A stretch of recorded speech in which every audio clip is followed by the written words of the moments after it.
Hello friends, नमस्कार। जय गुरु जी, शुक्राना गुरु जी। उम्मीद करती हूँ आप अपने परिवार में सुख शांति और समृद्धि से रह रहे होंगे और आपके परिवारजन भी सुख शांति और समृद्धि से रह रहे होंगे।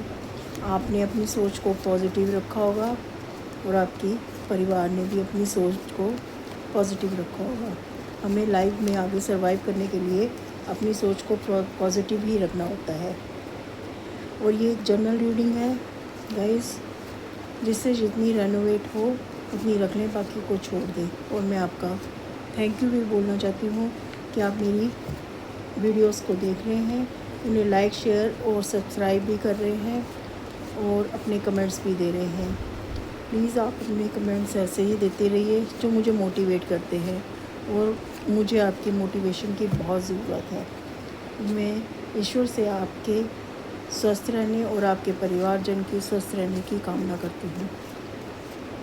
तो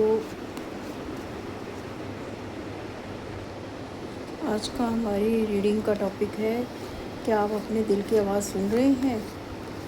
तो देखते हैं कि हमारे कार्ड्स हमें क्या बताते हैं कि आपके दिल की आवाज़ क्या है और आप क्या सुन रहे हैं या नहीं है। आपका दिल आपको क्या कहना चाहता है, जो आवाज़ क्या आप अपने दिल की आवाज़ को सुन रहे हैं? तो कार्ड से हम ईश्वर से हम प्रार्थना करते हैं कि कार्ड्स के थ्रू हमें बताएं कि मेरे व्यूवर्स के दिल में क्या चल रहा है और उनका दिल उन्हें क्या कह रहा है।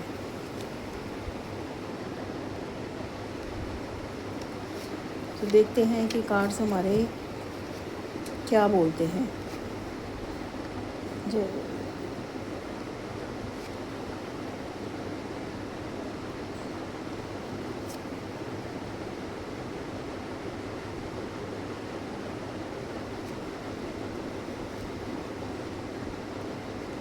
आज हम इसी डेक से सिर्फ 5 कार्ड लेंगे। तो व्यूवर्स हमारे कार्ड्स तो आ गए हैं, देखते हैं हम कार्ड्स क्या आए हैं। सबसे पहला कार्ड आया है 6 ऑफ वैंड्स, नेक्स्ट है किंग ऑफ कप, उससे नेक्स्ट है 5 ऑफ कप्स और नेक्स्ट है क्वीन ऑफ वैंड्स और नेक्स्ट है डेथ का। तो देखते हैं हमारी रीडिंग क्या बोलती है। सबसे पहला कार्ड है 6 ऑफ वैंड्स का। तो दिल आपका दिल क्या आपको बोलना चाह रहा है? आपके पार्टनर के बीच रिश्ते ठीक नहीं चल रहे हैं या आपके पार्टनर आपके साथ गलत किए, आपके साथ किसी तरह का अन्याय किए थे, रिश्ते को सही से नहीं निभाए। तो ये कार्ड यही बता रहा है कि आपके पार्टनर ने आपके साथ रिश्ते सही से नहीं निभाए हैं। नेक्स्ट है किंग ऑफ कप्स। तो आज ब्रह्मांड आपको अपने दिल की आवाज़ सुनने के संकेत दे रहा है।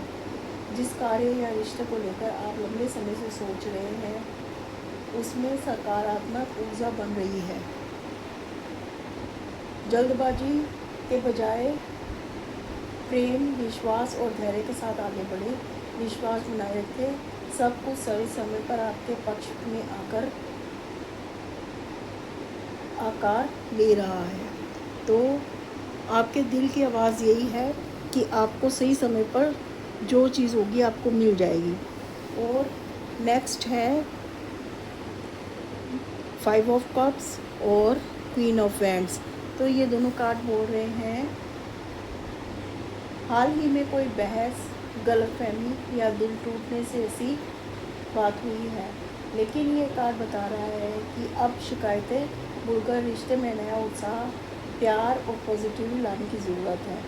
जिस चीज़ ने आपको तोड़ा था वही अनुभव आपको इतना मजबूत बनाएगा कि आप अपनी वैल्यू पहचान कर आगे बढ़ेंगे। तो आपके दिल यही बता रहा है कि अब चीज़ें सॉल्व होने वाली हैं और आपका रिश्ता आगे बढ़ने वाला है। लास्ट है द डेथ। यही डेथ का कार्ड अंत नहीं बल्कि पुराने अध्याय का समाप्त होकर नए जीवन की शुरुआत का संकेत देते हैं। यह परिवर्तन नई ऊर्जा और आगे बढ़ने का संदेश देता है, जो आपके जीवन में जीवन से जा रहा है उसे जाने दो। ब्रह्मांड आपके लिए नई खुशियों का द्वार खोल रहा है। पुराने दुख, रुकावटें और नकारात्मक अब धीरे धीरे समाप्त हो रही है। विश्वास बनाए रखिए, क्योंकि आने वाला समय नई शुरुआत, शांति और अवसर लेकर आ रहा है। हर बदलाव आपके सर्वोच्च हित के लिए ही हो रहा है। तो आपका दिल जो भी बोल रहा है वो यही बता रहे हैं कार्ड कि अब आप अपनी उम्मीद को मत छोड़िए। आपके साथ जिस भी रिश्ते में या आपके पार्टनर ने कुछ भी गलत किया है, तो अब आपके साथ सब अच्छा होने वाला है। उन्हें अपनी गलती का रियलाइज़ है, वो रिश्ता वापस आ रहा है आपके पास। आपको परेशान होने की ज़रूरत नहीं है, सब कुछ अच्छा होगा। ईश्वर आपके साथ हैं। आपका दिल आपको आवाज़ दे रहा है, आपको ये समझा रहा है, आपकी इंट्यूशन पावर आपको बता रही है कि अब सब कुछ अच्छा होने वाला है। तो इसलिए उम्मीद को मत छोड़िए, आगे बढ़िए, सब अच्छा होगा। तो सावन का महीना चल रहा है, तो आज का हमारा विचार है कि एक रात माता पार्वती ने भगवान शिव को कैलाश पर अकेले बैठे देखा। उनके चेहरे पर वही शांति थी, लेकिन आंखों में एक ऐसा दर्द था जिसे कोई पढ़ नहीं पा रहा था। पार्वती जी ने धीरे से पूछा, महादेव, आप सबका दुख हर लेते हैं, लेकिन जब आपको दुख होता है तो आपका दुख कौन हरता है? भगवान शिव कुछ देर मौन रहे, फिर बोले, देवी, जब समुद्र मंथन में विष निकला तो सब ने उन्हें देखकर अपने प्राण बचाने चाहे। मैंने वह विष पी लिया, क्योंकि कोई और उसे पीने के लिए तैयार नहीं था। पार्वती जी की आंखों को आई शिव बोले, लेकिन संसार में केवल इतना देखा कि मैंने विष पी लिया है। किसी ने यह नहीं पूछा कि उस विष की जलन मेरे भीतर कितनी है।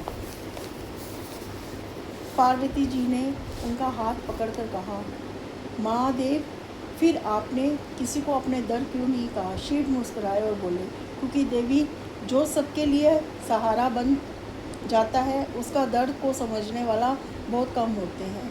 पार्वती जी ने कहा, लेकिन अब आप अकेले नहीं हैं। भगवान शिव ने उनकी ओर देखकर बोले, यही तो तुम्हारा प्रेम है देवी। तुम मेरे शब्दों से पहले मेरा मौन समझ लेती हो। कभी कभी जो इंसान सबसे मजबूत दिखाई देता है, उसके भी भीतर सबसे गहरा दर्द छिपा होता है। इसलिए किसी को मुस्कान देखकर यह मत समझिए कि उसे कोई दुख नहीं है। अगर आप भी बाहर से मजबूत हैं लेकिन अंदर से किसी दर्द को छुपाकर जी रहे हैं, तो कमेंट में महादेव, मेरा दर्द आप समझते हैं, ये ज़रूर लिखिए। तो कभी भी किसी के हर इंसान के साथ दुख तकलीफ़ तो सबके साथ लगे हुए हैं, और सब हमेशा सबके साथ अच्छा भी नहीं होता और सबके साथ हमेशा बुरा भी नहीं होता। तो कोई भी इंसान अगर खुश भी नज़र आ रहा है तो ये मत समझिए कि उसके अंदर कोई तकलीफ़ नहीं है। महादेव को भी संसार का उद्धार करने के लिए शिव विष पीना पड़ा था, और वो विष उन्होंने अपने गले में रखा था, जो आज भी गला उनके गले में संसार को नज़र आता है। विष उनके गले में ही है। तो कभी भी किसी को हल्के में नहीं लेना चाहिए। इसका ये मतलब है कि किसी को भी हल्के में नहीं लेना चाहिए। दुनिया में जो चीज़ भी है, जो भी चीज़ है, वो किसी न किसी उद्देश्य से है, और हमेशा किसी को भी, किसी इंसान, किसी भी चीज़, किसी भी जीव, किसी चीज़ को हल्के में नहीं लेना चाहिए कि वो उसका कोई वैल्यू नहीं है। वैल्यू हर इंसान की होती है, पर सब अपने आप को प्रूव भी नहीं कर पाते हैं, और कभी कभी हालात भी उनको उसका साथ नहीं देते हैं। तो हमेशा इंसान को दूसरों की कदर करनी चाहिए, तभी वो सद्मार्ग कर सकते हैं। तो ये थी मेरी आज की रीडिंग। आपको कैसी लगी कमेंट्स करके आप ज़रूर बताइएगा। धन्यवाद। Thank you. जय गुरु जी।